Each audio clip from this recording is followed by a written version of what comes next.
Hello everyone, welcome back to my channel. I took a bit of a break from both YouTube and my Bookstagram because I fell sick. I was sick for almost a week. It started with stomach ache, sort of headache, and then I got a fever at one point, but I'm all good now. I am healed. I have healed. I am healthy now. I don't feel like absolute garbage. So, we're back with a video. If you're new here, my name is Mila. You're at Alexandrian Archives, and today I'm just gonna talk about a couple of things that you can do, steps that you can take, habits that you can start building in order to read more. This is not necessarily reading faster, because reading faster, you don't have to read faster to read more. Because reading consists of everything. It consists of audiobooks, it consists of actually reading, it consists of novels, it consists of mangas, it consists of short stories, it consists of comic books, it consists of graphic novels, it consists of really everything that comes in a book format. Okay? So just because you're a solo reader doesn't mean that you can't read a lot. So, without further ado, roll the intro.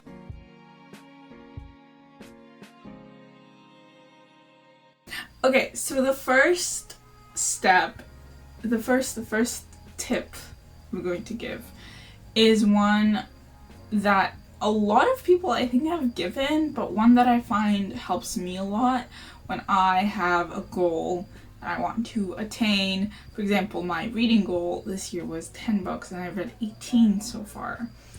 And because of school and stuff and work, I haven't really had time to finish any books. I haven't really had the time to sort of sit down and just power through a book, which I can do. I'm a fairly fast reader. I can read a 300-page book in under a day. So reading speed is not my problem. It's having time to sit down and actually read without being distracted and having other things on my plate. So the first piece of advice is, if longer books are difficult, you go for shorter ones. It's in the sense that when you have a really big task, when you have a really big project, instead of tackling it all at once at the end, right before your due date, where you're incredibly stressed and incredibly overwhelmed and you're on the verge of having a breakdown, that's not a good thing to do. That's not a good habit to have. It's called procrastination. Just an FYI. And so instead of that, over the semester or over the several weeks of time, several days of time, you break it up into little pieces. And the same thing with books. Instead of going for the longer ones, you take the shorter ones, and that could fill in the days that you don't feel like tackling the longer ones. So, for example, I'll give you an example of what I did.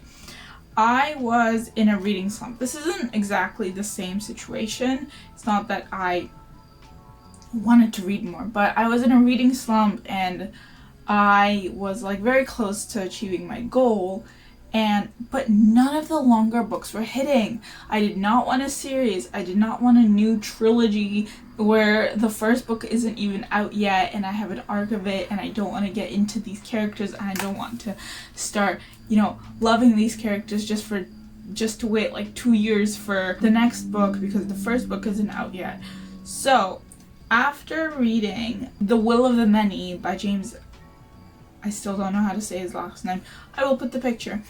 I was in a reading slump. I loved the book. I loved the characters. I loved the world. And I've read an arc of it. This was an arc of the book. No. Was it an arc? No, I don't think it was an arc, actually. Either way, I read it over a period of 3-4 days. This is an 800-page book. On my Kobo, it's at 800 something pages. I flew through it, and I was in a reading slump, and I had a really hard time trying to get out of it. But I was really close this was my 4th book. So I was like, okay, I need something to be able to, reach my goal because I'm not that far off. So I picked up Untethered Sky by Fonda Lee, which is her novella that's set in like a ancient Persian Empire inspired world. And I love Fonda Lee. I read Jade City and I absolutely adored it. She's one of my go-to authors. I know I will literally read anything by her. So this one is 152 pages. I think there's a slightly different page count on my Kobo, just because it's a Kobo, so it's different font sizes and stuff. And I read it in a matter of like maybe 3 hours or so, because I was reading and then I was like working on stuff. So I was back and forth, and that broke my reading slump. So because I went for the shorter book instead of trudging through a longer one, it helped me restart my reading, like the momentum that kind of stopped after The Will of the Many, because I couldn't find anything that hit the same. So yeah, so if you're struggling with longer books, there's no shame in picking up a comic book, a graphic novel, a novella, a short story. Reread one of the gothic short stories that we read in English class. I don't know, The Cask of Amontillado. Read a poem book, read a poetry book, read even like a children's classic like Alice in Wonderland or Jungle Book or something like that would work, because those are shorter books and they're made for the attention span of a child, basically, right? The Hobbit is a really good one to get out of the reading slump, because I love The Hobbit. I listened to the audiobook of it. Highly recommend, by the way.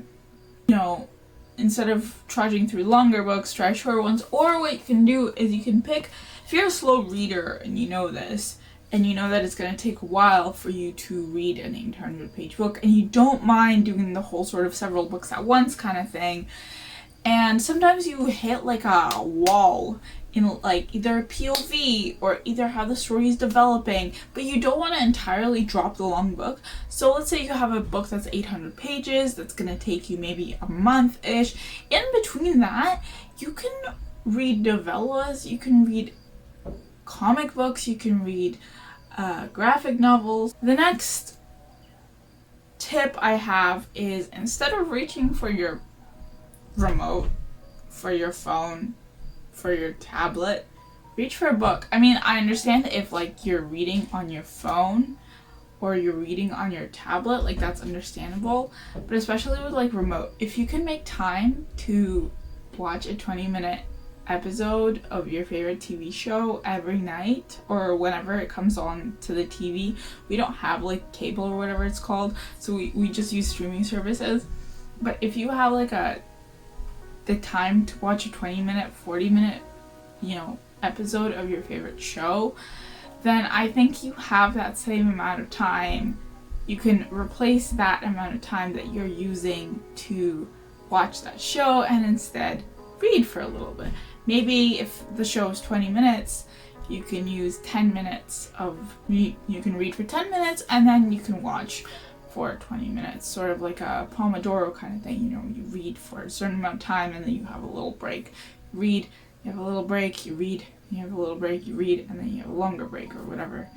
Something along those lines. So yes, instead of reaching for a remote, for another electronic, for your phone and doom scrolling on Instagram, which I totally do, reach for your book, reach for your earbuds to listen to the audiobook, reach for your Kobo. This also goes for before bed. Don't go on your phone. What I do before bed, and I find that it helps me sort of slow down, is I set my phone on Do Not Disturb. I have quiet mode on Instagram starting at 9 o'clock. This is automated. It starts at 9 p.m. It ends at 9 a.m. So I don't receive notifications from Instagram. I have my phone on Do Not Disturb, and I also put night mode on both my computer and my phone so that my brain sort of starts like calming down and shutting down, because the blue light from our electronics make us feel more awake than we actually are, and therefore impedes our ability to sleep properly and fall asleep properly. And as I said, before you go to bed, maybe read for 10 minutes. Invest in a small bed light and a small book light, or if you have the chance, buy a e-reader. Okay? I understand people are gonna be like, but I like physical books. I understand. I do like physical books as well. But for some reason, all the books that I've read this year have been on my Kobo. It just ends up that all the books that I've read this year have been ebooks because they were e-arcs or books that are downloaded from the library and stuff like that. And it's just the little device is so convenient, and now you can get them in a bigger option. Obviously it's a bit pricier. You can have them with buttons, you know, the Kobo Sage. Kobo, please sponsor me, please. The Kobo Sage has buttons. The Kobo Libra H2O also has the buttons, you know. So they're constantly evolving the sizes, the format that it's built as. The newer Kobos also have an audiobook function, so you can connect your earbuds to the Kobo. And what I like to do actually is I listen to the audiobook and I read at the same time, so because, you know, I don't know, it just helps me stay like focused. So yes, so instead of reaching for your remote or your phone, reach for a book. The next one is start with small goals. So obviously, if you're like an avid reader like me, it could still help to start little by little. If you're tackling a book that's 1,000 pages long, maybe sort of see if there's like sections. Usually in really, really big books, there's like sections. So for example, what example can I give? Oh, okay. Can I get this out? Or War and Peace by Tolstoy. Ay. Okay. For War and Peace by Tolstoy, because I can't say it in any other way because his last name's Russian and I can't say it in English properly. So this is a chunker. Okay, this is a chunker, and it is known to be a chunker because I think in Russian it's actually in tomes, so it's separated because it's so big. And then in English it's just this. So what I actually did is I tabbed. I want to say they're like the. I want to say books. So they're separated into books. So it's book one, probably. I think there's 5 books. So that would have, if I could continue reading, because I stopped reading it. It was so confusing. But I actually annotated it. I started annotating it. I was a proper, Russian literature girly. Look at this. Oh, look at that. Look at that. So I feel like that would definitely help to start with smaller goals like this, because honestly a book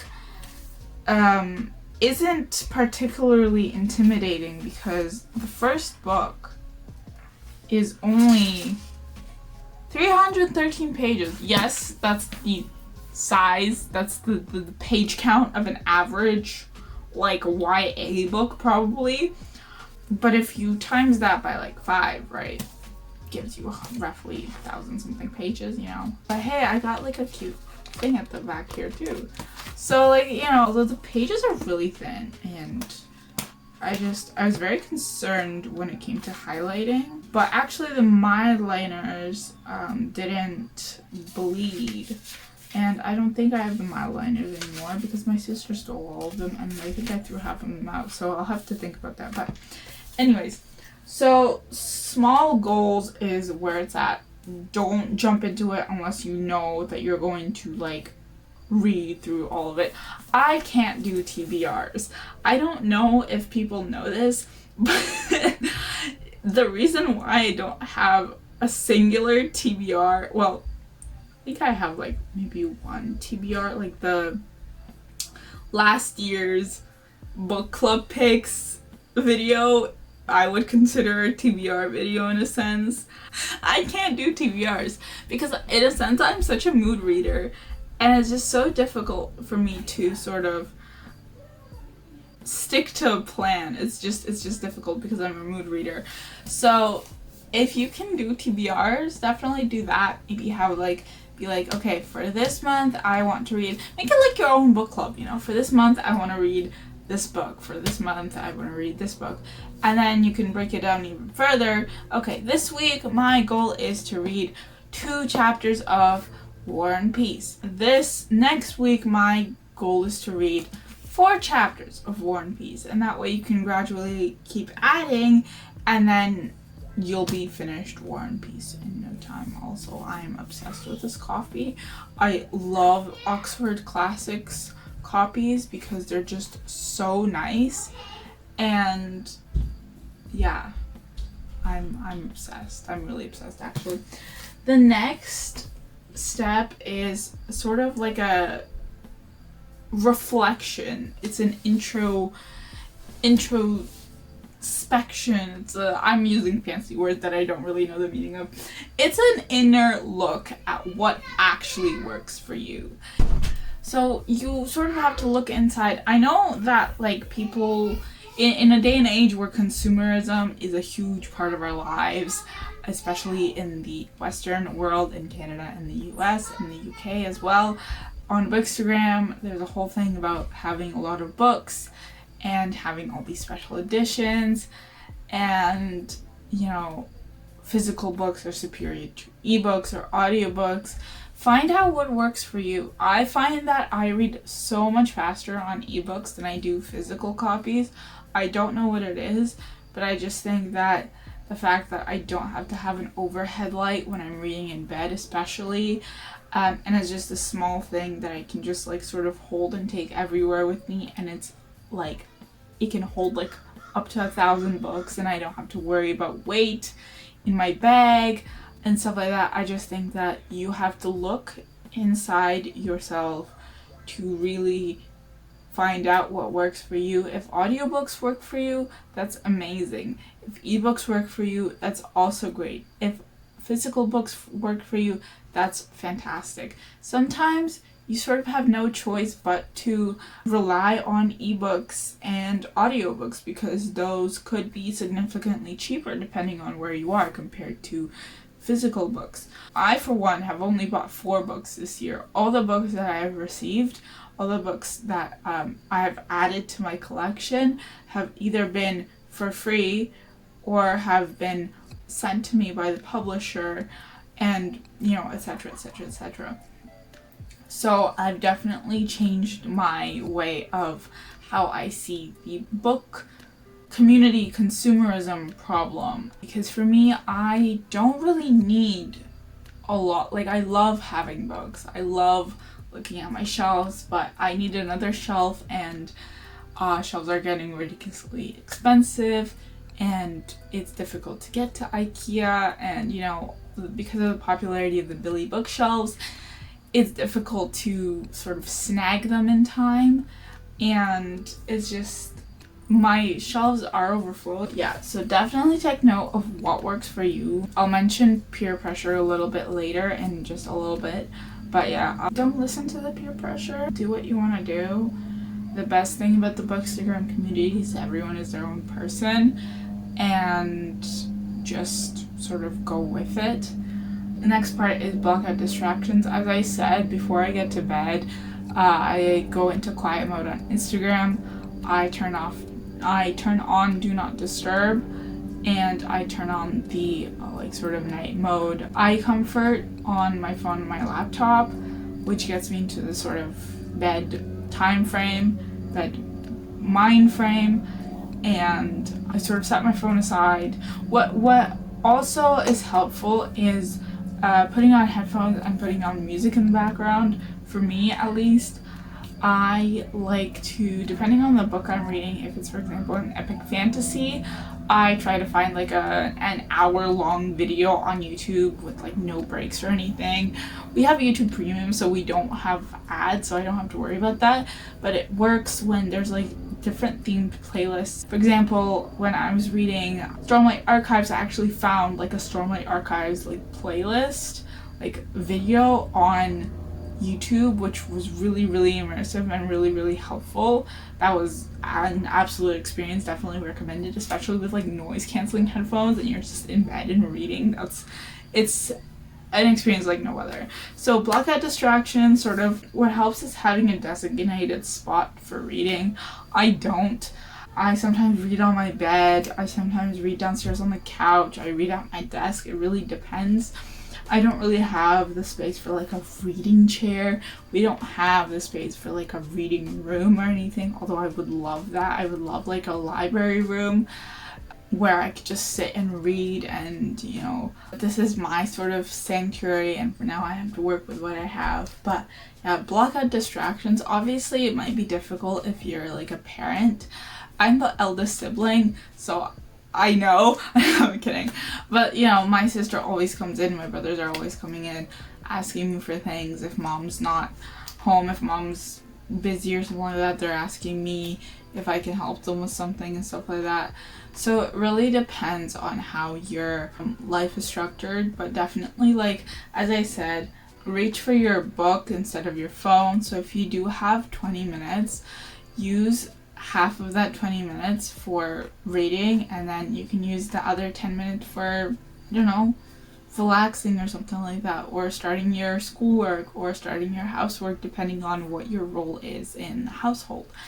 So obviously not everyone will have the same type of time to read and the circumstances that I have. I'm a full-time student. I have a library job. So it just sort of depends on your situation and how you're able to work around your family. Obviously what I say is not set in stone. Changes for everyone. Do not take it to heart, but definitely take the lessons I'm giving you, the tips I'm giving you, and change it to how it works for you. And definitely let me know if you have any other tips in the comments. I would really, really appreciate it. The last point I want to talk about is peer pressure. There's a lot of pressure in the book community, in Bookstagram and BookTube and BookTok especially. I find that BookTok is a little bit behind on things like sort of morals and ethics and sort of the rules that are unspoken in the other corners of the book community, such as BookTube and Bookstagram. I find that BookTube is just sort of like the eager younger sibling, you know, and BookTube and Bookstagram are like sort of the older siblings that are more mature and cooler and sort of know there's an unspoken rule about things. You do not have to give in to peer pressure. You do not have to read 50 books to be considered a reader. You do not have to read 100 books to be considered a reader. We're almost done in the year and I've only read 18 books so far. I've been so busy. I just haven't had I'm reading several books at once, so I'm just like sort of switching around with them. But sometimes I do need to just sit down and power through a book. Like, that's the only way I'd be able to finish a book, is by like sitting down and plowing through the last 150 pages. I'm able to do that. But don't feel like just because you can't do that, you're not a reader, because you are. If you read one book a year, you're a reader. If you read 2 books a year, you're a reader. Honestly, there's no point in, you don't have to keep track. I just find it fun because then I'm like, whoa, I've read 18 books. How many of these are this kind? How many of this are this kind? It's fun to look back on. But definitely don't feel pressured, because a lot of these book influencers, so to speak, for some of them, making videos is literally their job. Like, their job is books. I wish I had all the time in the world to read and I didn't have to do anything else, and my job was literally making videos and Bookstagram posts, and that's it, and I didn't have to do anything else and I could do everything else. But we have other responsibilities. I'm not at that stage yet.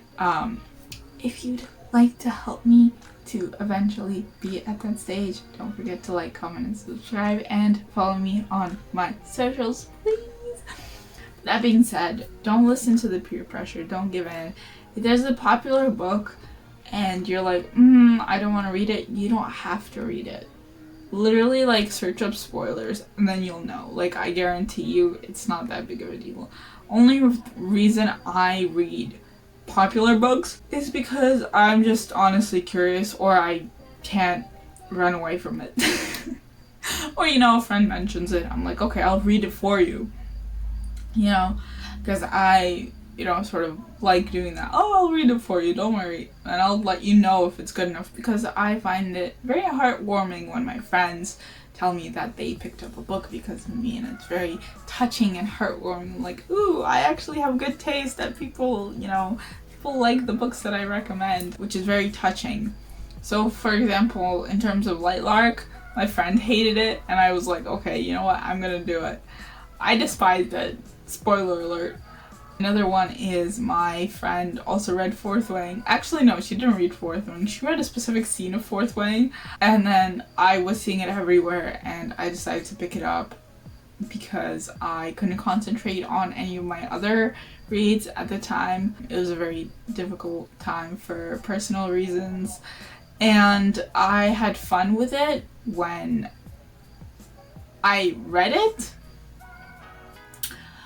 But now that the more I think about it, the more I'm starting to sort of disliking it, because there's a lot of red flags that I would have caught had I not been in the state of mind that I had been at the time.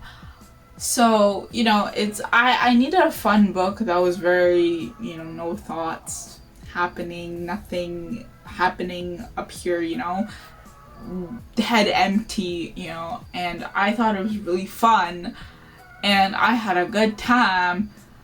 But if I read Fourth Wing right now, I'd be like, what the hell is this? What was I on? What are people on? I think that people are allowed to have differing opinions. People are allowed to change their opinions. Don't give in to peer pressure, and most importantly, have fun.